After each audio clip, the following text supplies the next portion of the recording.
Hello, I'm making a quick review about a laptop I bought like about a year ago for people who might be interested to buy a very good used gaming laptop because this might not be available for new anymore.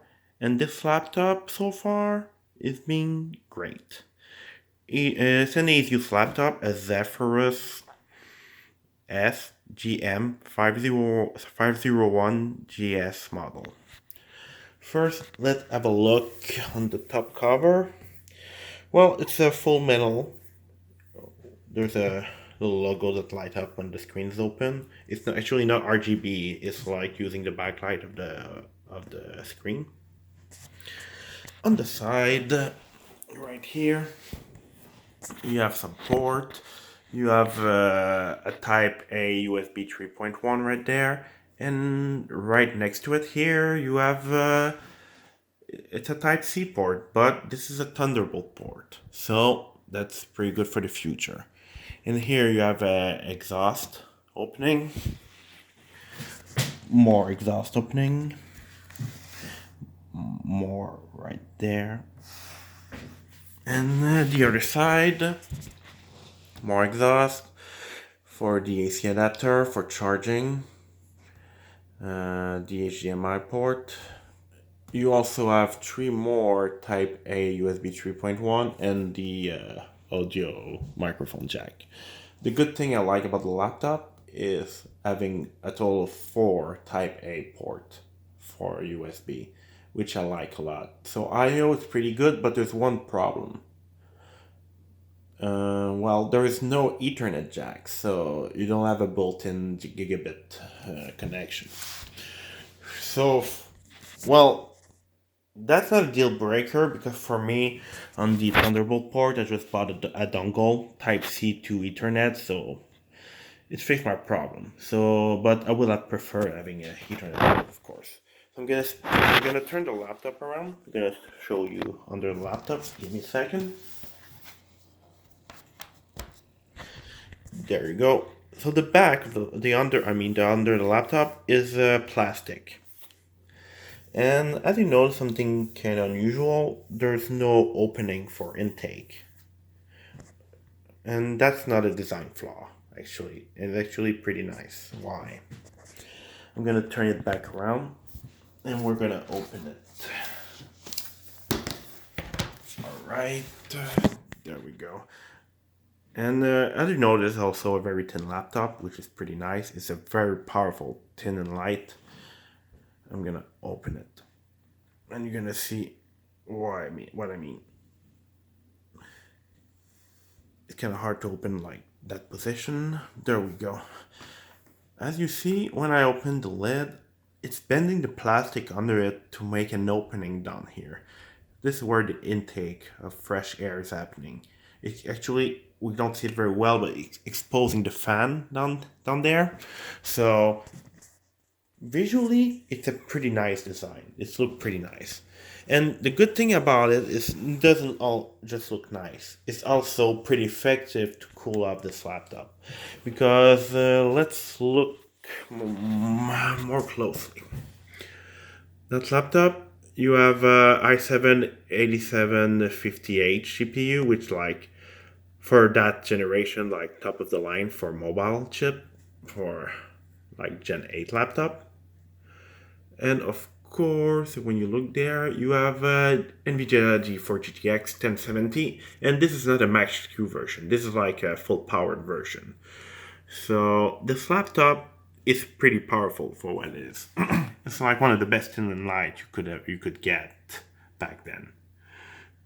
Yes, it does get pretty hot, but all gaming laptop, especially that thin, get pretty hot.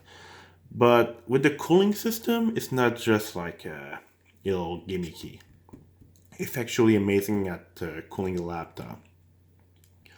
Like when in game or when you do like stress test to test it or anything for the GPU or CPU, you will not thermal throttle.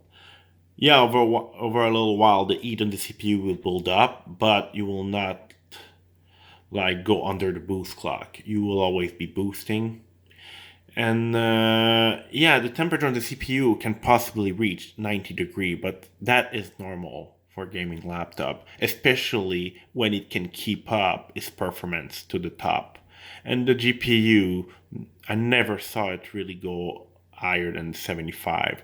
So temperature wise, for that small body, amazing. So you have an RGB keyboard? Well, right now I'll plug in. There we go. It's 4-zone only, not full RGB. When I plugged in, there's light coming out of the opening on the bottom. One other good thing about it is the display. If you forget about the bigger bezel, it's a 1080p 144 display, and it's a G-Sync display. And the display just look amazing. It like the one of the best display I ever saw on the at least on a laptop. I mean, of course, 144 it's pretty smooth. G-Sync is working pretty nicely. So even newer game with the 1070, when you play at 1080p with G-Sync, no problem at all. It just also doesn't thermal trouble on the CPU or the GPU, as I told you. So you will have no problem with gaming. So that beauty here come with M.2 SSD. It's NVMe, so 250. Well, the model I have 256 a gig, and it's pretty fast. One of the very fast NVMe drive. The little bit downside about this laptop is the battery. The battery capacity is kind of bad because they include a 2.5-inch fire CUDA drive inside of it of 1 terabyte, which takes place for the battery. The battery can barely last like 1 or 2 hours when using it. And yeah, and already starting to have a like battery issue. Like nothing bad, it's just like it doesn't always charge for long. Like if I keep it like closed down for like maybe a few days up to a week, the battery is gonna be drained out pretty fast. But when you use fully charged, it's working pretty fast. But yet again, gaming laptop, battery is not the main selling point and never was. So trackpad, pretty basic. No dedicated button, not a fan of that. But it's using a Windows Precision driver, so it's surprisingly good. I was expecting way worse. Down your speaker, there's like right there, speakers. I was expecting worse. Speaker actually pretty good sound. No distortion, max volume, but the mic volume is not that loud. For the fan, of course, you have built-in mode for with it. Silent, balance, and overboost. I suggest use overboost if you game. Uh, it can get pretty loud. But again, it's a gaming laptop. It's normal. So overall, this laptop is actually amazing.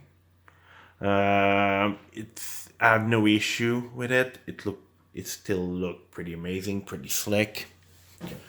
So yeah, if you come across at a good price, I would recommend it. I bought it new at about it was in Canadian, $2,600.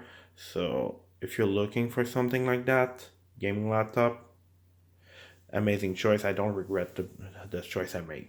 So I hope it helps some people make a decision. Thank you.